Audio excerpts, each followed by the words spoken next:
तो रूस अस्तित्व पर खतरा महसूस करने पर परमाणु बम दाग सकता है। जैसे ही होगा, पूरी दुनिया जंग की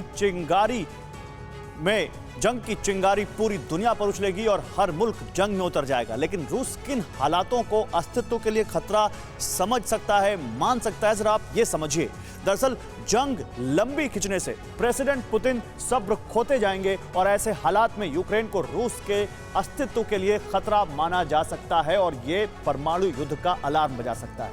इसी क्रम में जंग लड़ते लड़ते रूस के कन्वेंशनल और एडवांस्ड हथियार कम होते चले जाएंगे, जिसके बाद अस्तित्व के संकट से बचने के लिए रूस बचे हुए मास डिस्ट्रॉयर वेपन्स का इस्तेमाल कर सकता है। और अगर यूक्रेन को बाहरी दुनिया से हथियारों की मदद मिलती रही तो यह नौबत जल्द आएगी। इसके अलावा बाइडेन के दौरे के बाद अगर नेटो की जंग में सीधी एंट्री होती है, तब तो न्यूक्लियर वेपन का इस्तेमाल तय समझिए। वही शांति सेना के दखल में भी अस्तित्व का संकट बताकर रूस हमला कर सकता है, जबकि अमेरिका और यूरोपियन देशों से लगे प्रतिबंधों को भी रूस अस्तित्व पर संकट बता सकता है। पांचवा, शांति सेना का दखल। जी हां, प्रतिबंध से रशियन नागरिकों के जीवन पर संकट बताकर भी रूस न्यूक्लियर हथियार का इस्तेमाल कर सकता है। आर्थिक प्रतिबंध जो छठा कारण हो सकता है। और विश्व समुदाय अगर ऐसे ही रूस की नकारात्मक छवि दिखाता रहा, तब भी महाविनाश तय समझिए।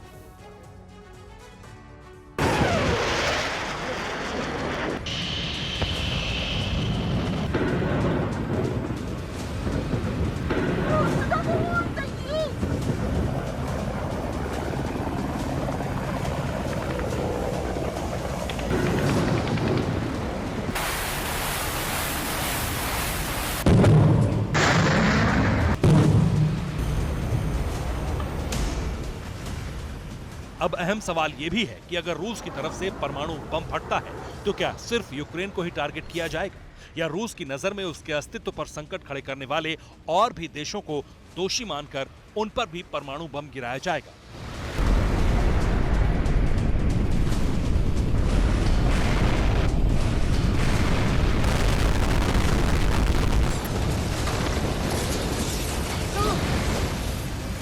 जाहिर है रूस सिर्फ यूक्रेन तक सीमित नहीं रहेगा।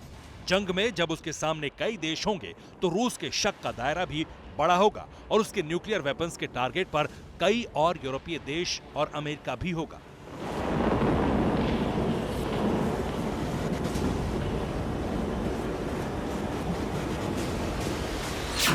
यूक्रेन के साथ साथ Poland, Romania, Estonia, Lithuania, Latvia, France, Belgium, चेक रिपब्लिक, नीदरलैंड्स, ब्रिटेन, स्वीडन और अमेरिका, ये वो देश हैं जिन पर परमाणु जंग छिड़ने पर महाविनाशक बमों का गिरना तय माना जा रहा है।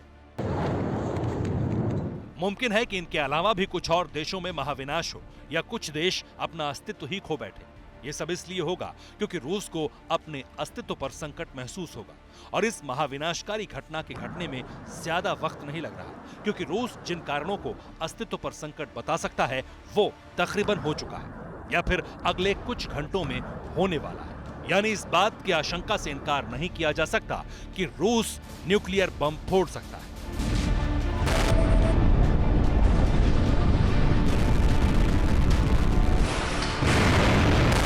Bureau report, TV9 Bharatvarsh.